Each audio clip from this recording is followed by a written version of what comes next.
Ladies and gentlemen, this match is one fall. It'll be tag team action.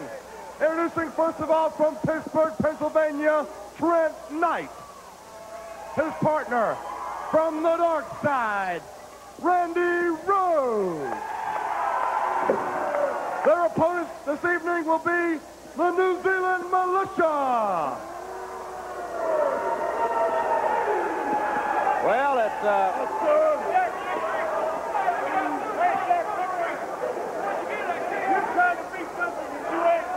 You're a big disgrace to the American race, and your boomerang sure as heck ain't gonna come back. Well, Randy Rose making his feelings known. I was instructed by Rip Morgan that by the order of the Queen, that we'll now refer to Mr. Victory as Jack-O Victory. So Jack-O Victory and Rip Morgan against Randy Rose. There you see the New Zealand Militia. And I've been joined, ladies and gentlemen, by Paul E. Dangerously. And I hear you got some big scoops for us. Of course I have, sir. Well, first of all, the only Queen that I know of in the NWA is Jim Cornette. But the fact of the matter is, I have all the scoops coming down about Ric Flair. What? Well, the fact of the matter is, Ric Flair has told a very, very, very, very, very good friend of mine, and that friend told my lawyer that Ric Flair is very soon going to announce that the NWA should turn the belt over to Terry Funk, because Funk is indeed the greatest NWA heavyweight champion of all time. Well, I certainly have not heard that. We'll get back to that in just a moment. Morgan went for the big left. Randy Rose staying away, and a big right hand. And now Randy Rose is fighting fist and fury with both New Zealand Militia.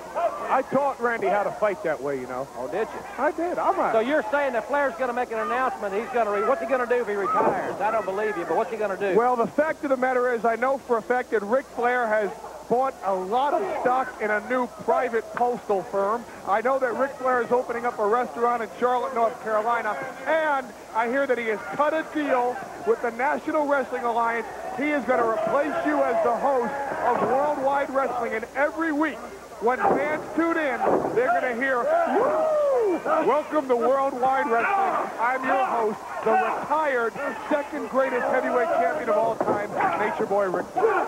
Big clothesline by Randy Rose. Well, I'll tell you something. We're going to hear from Ric Flair right here on this program next week. And I understand he set a July 1st timetable to decide wherever he's going to do. Yeah, that's the date he's going to retire. I heard about that. Well, you know, you've got a lot to think about other than Ric Flair, namely the Road Warriors, Hawk and Animal, and your Samoan SWAT team. That's developed into one of the most brutal and physical feuds in all of professional wrestling. Well, if you notice, the Samoan SWAT team are not on the show this week. And I'll even make a prediction right now. They're not going to be on the show next week because I've been giving them a little time off because this feud with the Road Warriors, I'll give the Road Warriors credit. They are the greatest team the Samoan SWAT team have ever come up against. But remember one thing. The Warriors don't have the hunger they used to have in '83. The Samoan SWAT team has it in 1989. The Warriors don't have the thirst for blood they had in 1983. The Samoan SWAT team has it in 1989. And how can you take any team seriously that's led by a guy that has a haircut that makes it look like his head is going through puberty? Well, those are your comments. The manager is irrelevant, in my opinion. I think it's going to be to see who's the tougher. Who's the tougher team? It has yet to be settled between the Road Warriors and the Samoans. Okay, I can respect that, Jim Ross, but remember one thing now. How can you intimidate the Samoans? You can't. They're not intimidated by the Road Warriors' stupid-looking haircut. They're not intimidated by the Tammy Baker makeup. They're not intimidated. They're not scared. They are size for size. They're pound for pound. They're height for height. They are sicker than the Road Warriors. They're wilder than the Road Warriors. They're rougher, tougher, meaner, leaner, slicker, and quicker than the Road Warriors. And they got a better manager. Well, I think we pretty much summed it up right there as Rip Morgan takes back over on Randy Rose. I think it's going to be settled in the ring, not here at the commentators' area. But in any event, I know it's far from being over with the Road Warriors and the Samoans. And if any team in wrestling can match up physically with the Warriors, I will give you, it is the SST. Well, it's about time you gave me credit. You're the one that's going around saying that somebody's going to drive me out of here in a matter of weeks. Hey, I got 3 managers looking to kick my tail. Missy Hyatt don't like me. We all know why, because of Eddie Gilbert. Jim Cornette don't like me because I ran him and his team out. Now they're back thinking they're going to get the Samoans and me again. And Paul Ellering doesn't like me. Well, all 3 managers combined can't get rid of Paulie dangerously because I got the Samoan SWAT team backing up every word I say. And for the first time in my career, it's not a matter of can the wrestlers back up my words. It's a matter of can I back up their actions. Well, it certainly remains to be seen. And Randy Rose bringing Rip Morgan right down. I taught him how to do that one, too. Yeah, right. And here comes Trent Knight. He couldn't get him all the way up. And Morgan on top for the lateral press. New Zealand Militia here, their first appearance here on Worldwide Wrestling. 2 big, tough individuals. Now, I think quite obviously, with their new ring attire, their new boots, their new attire, as I mentioned, we have yet to see the best from Jacko Victory and Rip Morgan. Wasn't it generous of Paul E. Dangerously? Wasn't it generous of Wall Street? Wasn't it generous of the Dangerous Alliance to give Secret Service Jack Victory a leave of his responsibilities as a Secret Service man for myself and donate him to Rip Morgan to be his new tag team partner, donate him to New Zealand, donate him to the Queen so he could become Jacko Victory? We are such generous people on Wall Street. Very benevolent, to say the least. By the way, you're looking a little rough. I heard you've been double dating with Rob Lowe. No, get out of here.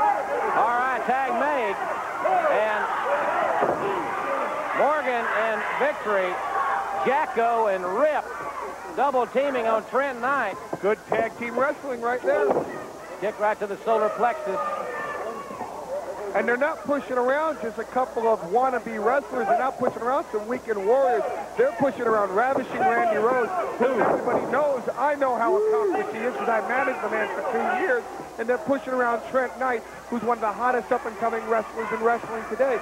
They are fighting 2 very accomplished wrestlers, and they're doing a real number on them. Face first goes Trent Knight.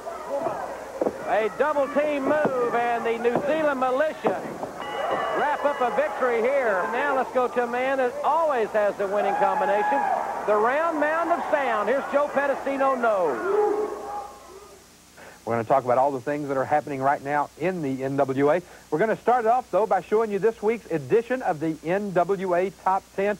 There have been some changes in the Top 10 due to people going into tag team wrestling or to some people coming back from Japan and making their mark. For instance, Terry Funk is in the number 10 position this week in the official NWA Top 10. Dr. Death Steve Williams, since his return from Japan, has moved to number 9. Terry Bam Bam Gordy is in at number 8, and that's got to tee off Dr. Death a little bit. Dangerous Dan Spivey, number 7. Freebird Michael P.S. Hayes is number 6. Hot Stuff Eddie Gilbert comes in at number 5. The Great Muta is in 4th position. Sting is number 3.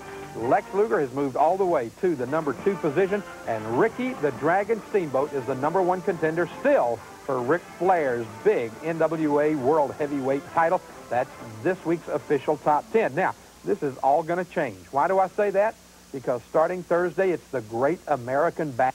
Wrestling fans, that's just a sample of the action you'll see when the Great American Bash comes to New Haven, Connecticut and the Coliseum. It's a Triple Crown 2-ring King of the Hill Battle Royal with $25,000 going to the winner, plus a fan will be involved in that match also. You will see a top contenders match, Ricky the Dragon Steamboat taking on Lex Luger. It's a grudge match when Sting faces Terry Funk. A tag team challenge will happen when the Road Warriors try to get revenge against the Samoan SWAT team. It's a Dragon Shy match. Eddie Gilbert steps forward to take on the Great Muta. A Battle of the Bulls takes place when Dr. Death Steve Williams faces Terry Gordy. A special challenge match will find Jim Cornette and the Midnight Express taking on Butch Reed and Ron Simmons. You'll see the Steiner brothers against the Fabulous Freebirds. Norman the Lunatic will be there. The Dynamic Dudes, Flying Brian, Scott Hall, Danny Spivey, Bob Orton, Ricky Santana, they'll all be in New Haven, Connecticut in the Coliseum for the Great American Bash. Make your plans to be there Friday, June 23rd. Don't forget the autograph party at 7. The action starts at 8. It's the Great American Bash on tour.